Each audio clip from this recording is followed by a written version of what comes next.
Howdy, folks. I'm the purple poltergeist banana Anna, I'm Amber. and here's some Reddit. I was temporarily stunned. I didn't even remember my own name. Amber's like, how do you, where, what? Our first letter is titled, Am I the jerk for serving my husband's family mac and cheese for dinner? My husband is Asian and I'm American, and we welcomed our firstborn 4 weeks ago. The baby is healthy, thank goodness, but I'm exhausted. I haven't fixed my hair, barely been able to shower, and I cannot sleep. My husband's family has been pressuring us to visit and meet the baby.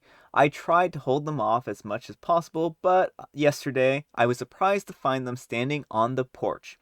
Turns out my hubby invited them over for dinner. I was embarrassed, and I felt like I wasn't ready for visitors, judgmental ones at that, because the house was messy, y'all. Anyways, my husband sat down with him while I fed my son, then later asked my husband if we should order takeout for dinner.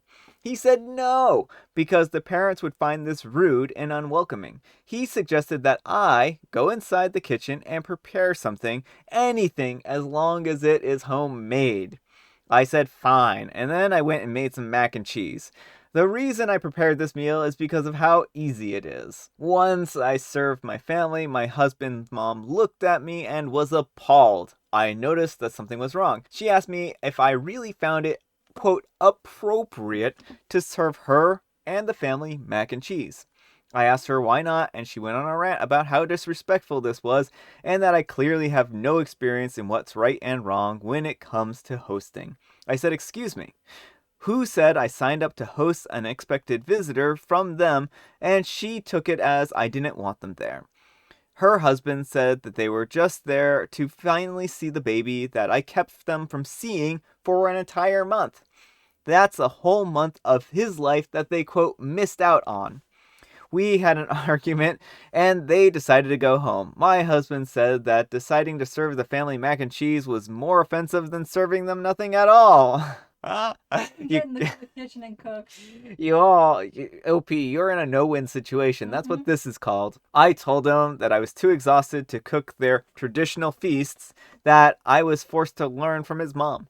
He took offense and said that I was being mean and disrespectful towards not only his family, but his culture. I went inside of the bedroom to stay with my son. My husband stayed on the phone with his family for an hour and then kept giving me the cold shoulder and refused to eat what I cooked in support of his family. You know, OP, I thought at least 4 weeks ago the umbilical cord would be cut, but apparently your husband still has it attached. I understand how some guests might find it offensive, especially family, but I was just trying to make a quick homemade meal, like what my husband wanted. What's wrong with mac and cheese? Edit. Okay, so I'm seeing some commenters here offering to come over for some mac and cheese. It's amazing to hear that some people around here would appreciate that kind of meal. It kind of makes me feel relieved and assured that it didn't mess up entirely. Come on, y'all. I'll be more than happy to serve you some mac and cheese. Some of you all even offered to bring mashed potatoes and pizzas. Lol, would love to have you all over sometime. Alright, folks, what do you think? Jerk or not the jerk? Not the jerk, but maybe rethink the hubby. What in the world? What in the world?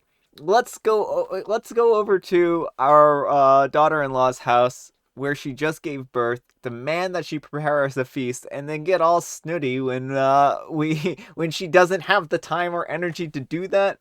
No, OP, I don't think that you're the jerk in this situation. These people are just acting like entitled parent-in-laws, and this is ridiculous. No, you're not. You do not need to take and prepare unexpected guests a feast.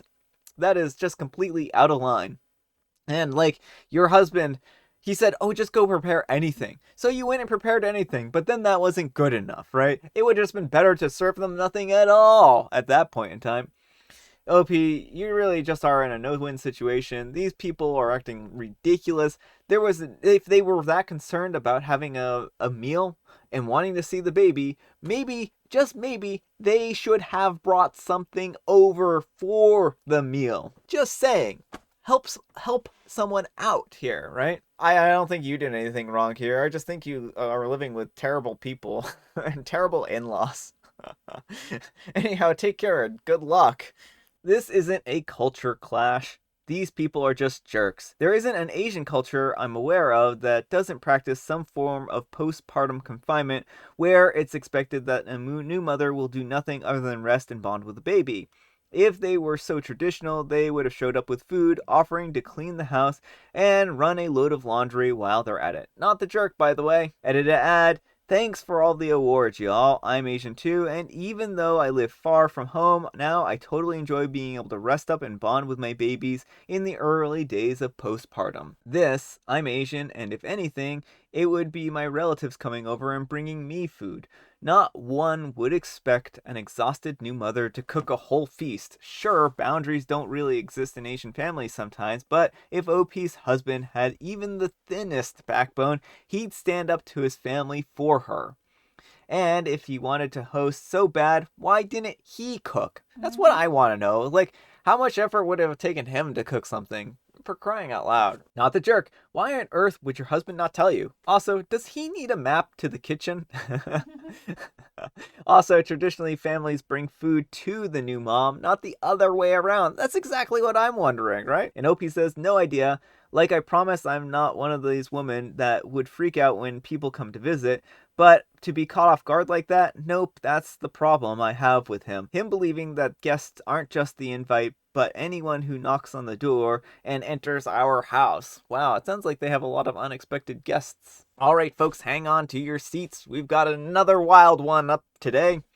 Will I be a jerk for reporting my child's teacher? All to count because my family knows my Reddit. My spouse is a 41-year-old male and I'm a 41-year-old female, and we have a child and we'll call Hannah a 15-year-old female. Last week, I picked up Hannah, and she said that one of her teachers, we'll call her Miss K, took her phone for looking at it during class. I told her that she needed to keep her phone in her pocket during class. Then, Hannah tells me that Miss K still hasn't returned it. I thought that was a little weird, but whatever, we'll get it tomorrow. Every day after, Hannah tells me that she asked for it back, and Miss K refuses. On Thursday, I sent her an email asking when we can expect the phone back and that I would like her to have it for when she works on the weekend. No reply. A whole week of this passes. Today, Hannah gets in the car and tells me she asked Miss K, and Miss K didn't even answer. She just ignored her. I lost my patience and went into the school. I found Miss K standing outside her classroom, and I told her that it was time that she give me the phone back. She tells me that Hannah needs to learn to stop using the phone in class, and I tell her that I agree, and that she can take her phone away every day in her class if she feels that she needs to, but it's not acceptable for her just to keep the phone for this long. I made a scene. Students and teachers alike were staring, but she relented and she said that she would get the phone out of her office, and she came back about 3 minutes later. I feel like an idiot for not checking the phone when she handed it to me. I didn't give Hannah back her phone from my purse until she was done with her assignments for today, and a couple of minutes afterwards, she came back to me in a panic. Two things were wrong. One, the screen was cracked and it wasn't before. Two, she had to relog into her Apple ID, which we thought was odd. Then she looked at her account settings and saw a second Apple ID with Miss K's full name and avatar. That's right, folks. We think that she may have merged the data or something too, because there are contacts there that we don't recognize on the phone. I lost it and I told Hannah that she can't use the phone for now because I'm worried Miss K has access to anything on her end, and sent an email to her demanding an explanation. There has not been a reply.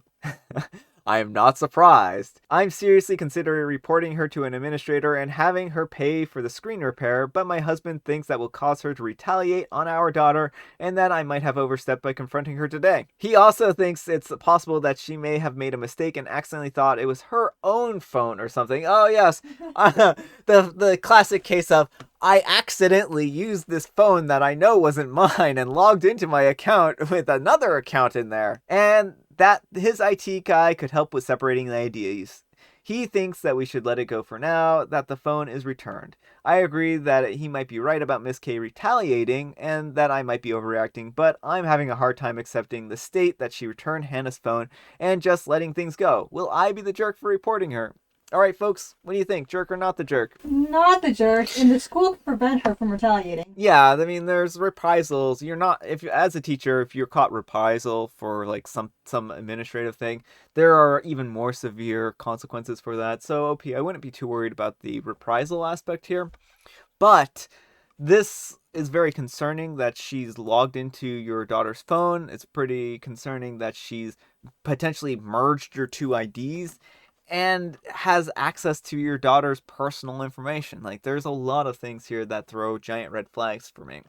I understand that she's a teacher, she's working hard and everything like that, and she probably doesn't get paid enough, but that doesn't excuse her trying to steal your daughter's phone. And that's what this boils down to. She took this as an opportunity to give herself a brand new phone. She said, I'm going to take her phone and I'm going to keep it.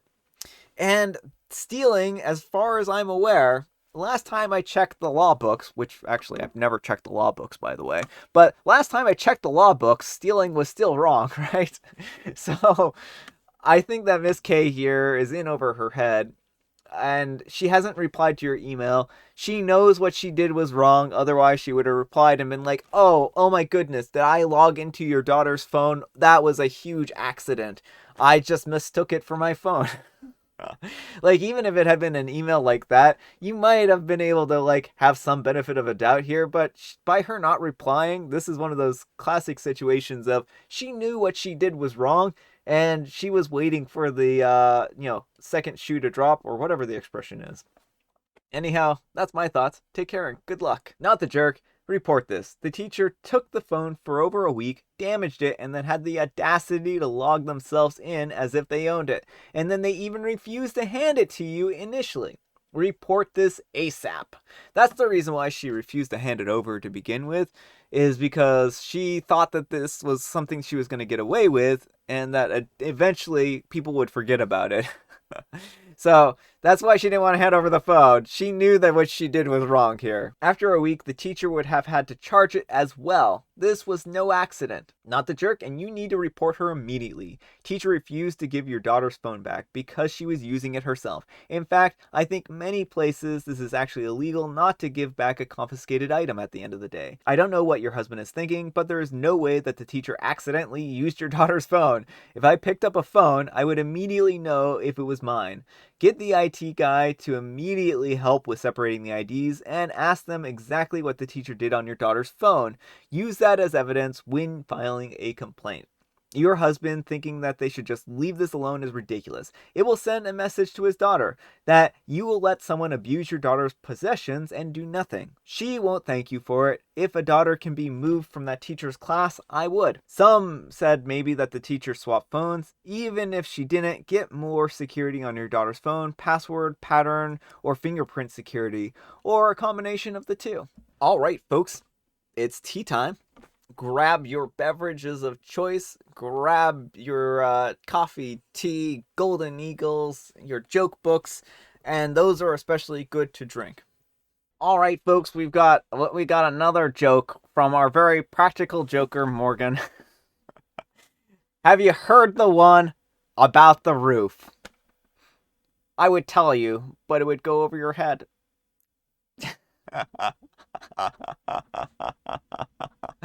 So thank you, Morgan. I enjoyed reading that. And I once again have Mega Mint tea. All right. Our last letter is titled, Am I the Jerk for Leaving a $0 Tip at a Restaurant? Yes. Yes is pretty much exclusively my answer, but let's find out more details. Unless your waiter sets you on fire. Yeah, I mean, if your waiter sets you on fire, that's a pretty good reason not to leave a tip. Poisons your food, stabs you with a knife, any number of violent actions against you, sure, you can leave a $0 tip. So, my wife is a 34-year-old female, and she forgot her ID, and I'm a 33-year-old male. And we went to order a drink at the restaurant that we frequent often. Obviously, they wouldn't serve my wife a drink because she couldn't present an ID. We would be considered regulars with how often we are there. Regularly spend $150 to $200 a night and tip 20 to 30%. The people working tonight are not the regular staff. My wife has maybe 3 discrete sips of my drink, not in front of the server, and I want to order another drink. The server refuses to give me another drink because he says that we are sharing drinks and watching our table like we are little kids. Mind you, the whole time he has set people up in the restaurant to police us and watch our table when he can't. Barely gives any service, except when we're done with our food. I have no problem with him not serving my wife because, yes, the law says no drinks if you don't have an ID, but you deny a grown 33-year-old man wearing a wedding ring a second drink. Even if the liquor board is there, they might check to make sure that the people who are drinking are ID'd, but they're not going to make a fuss if somebody has a sip who is obviously over 21.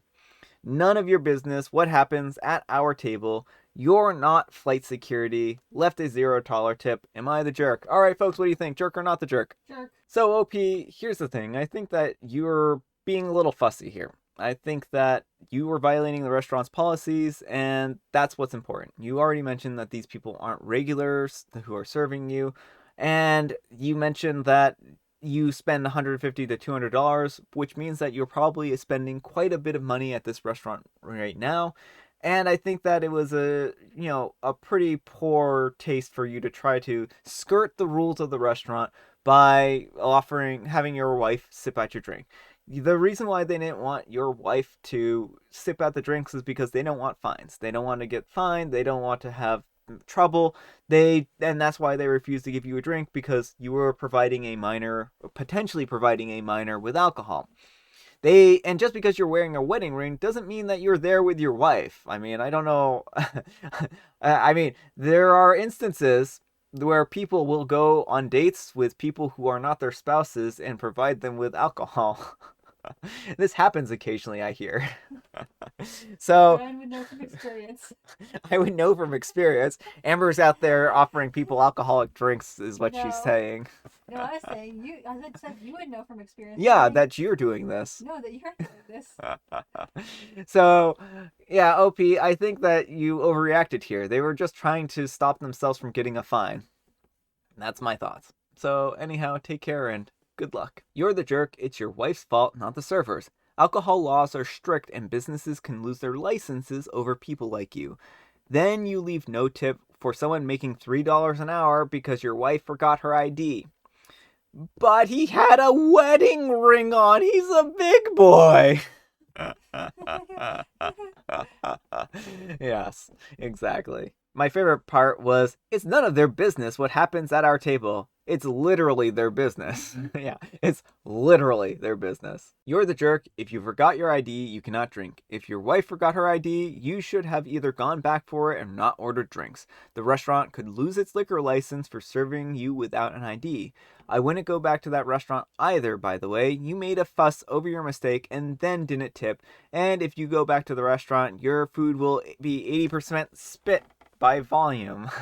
Wow, I get that OP is a jerk, but why are people in this comment section talking pridefully about committing an actual crime?